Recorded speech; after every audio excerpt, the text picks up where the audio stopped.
اس دنیا میں جرائم اور پاپ کرنے نہیں آئے، اس دنیا میں رشوت لینے نہیں آئے، اس دنیا میں چوری ڈکیتی کرنے نہیں آئے۔ اس دنیا میں کیوں آئے ہو؟ اللہ اکبر۔ دنیا میں آنے کا مقصد یہ ہے اس دنیا میں رہ کر اس دنیا کی تیاری کرو۔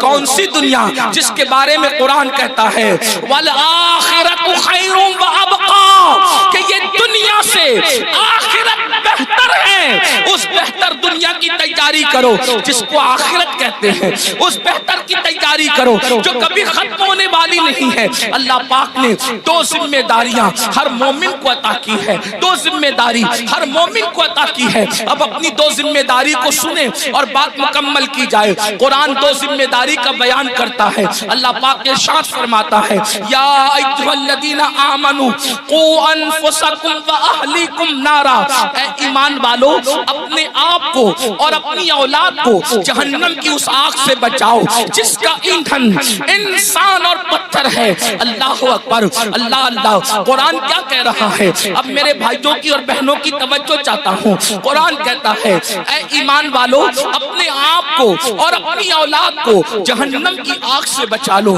یہ جہنم کی آگ کیا ہے؟ تو قرآن کہتا ہے وقودها الناس والحجارہ، جس کا ایندھن انسان اور پتھر ہے، یعنی وہ لکڑیوں سے نہیں سلگائی گئی، یعنی وہ کوئلوں سے نہیں سلگائی گئی، بلکہ اللہ اللہ جہنم کی آگ پتھر سے اور انسانوں سے سلگائی جائے گی۔ اللہ کے حبیب غیبدہ نبی صلی اللہ علیہ وآلہ وسلم کا فرمان سنو۔ جہنم کیا ہے؟ جہنم کی آگ کیا ہے؟ جہنم کے دہکتے ہوئے شعلے کیا ہے؟ اللہ اکبر۔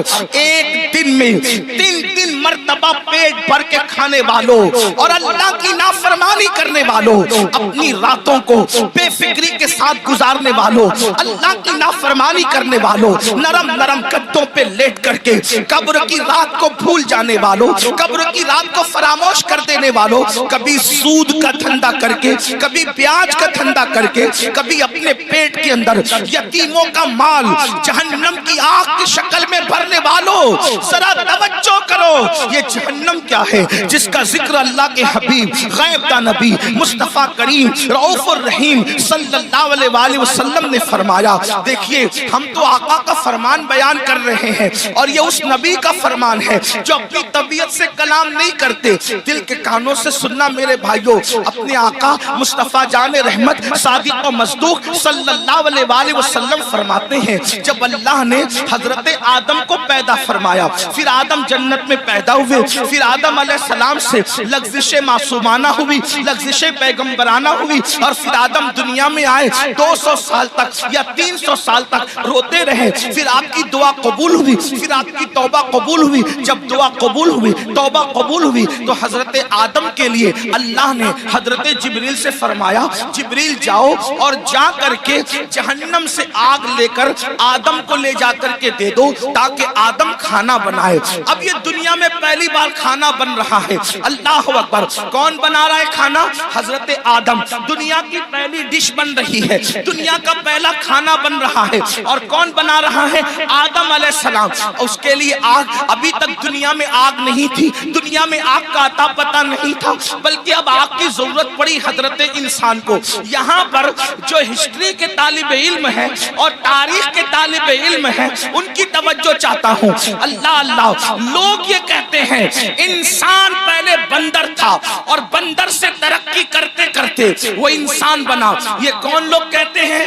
وہ لوگ کہتے ہیں جو انسانیت کے ٹھیکیدار بنے ہوئے ہیں۔ کیا کہتے ہیں؟ انسان پہلے بندر تھا اور وہ ترقی کرتے کرتے انسان بنا۔ انسان پہلے ننگا گھومتا تھا، پھر ننگے سے پتے باندھنے لگا، پھر یہ کرنے لگا، پھر وہ کرنے لگا، پہلے جھک کے چلتا تھا بندر کی طرح، پھر یہ ہو گیا، پھر وہ ہو گیا۔ انسانیت کے لیے اس سے بڑی گالی کچھ نہیں ہو سکتی۔ اوروں کے نزدیک نظریہ یہ ہے کہ انسان پہلے بندر تھا، ترقی کرتے کرتے انسان بنا، لیکن ہمارے نزدیک تصور انسان یہ ہے کہ سب سے پہلے اللہ نے جس انسان کو پیدا کیا وہ اتنا خوبصورت تھا کہ اس کے حسن کو دیکھ کر فرشتوں نے اس کے آگے سجدہ کیا ہے۔ نعرہ تکبیر، نعرہ رسالت، مسلک اعلیٰ حضرت حضور سید امین القادری صاحب قبلہ، حضور فیضان اختر۔ انسانیت کو گالی دینے والے وہ لوگ جو کہتے ہیں انسان بندر تھا، واللہ پہلا انسان آدم علیہ السلام ہے، اور آدم اتنے خوبصورت تھے کہ حسن آدم کو دیکھ کر ملائکہ رشک کرنے لگے۔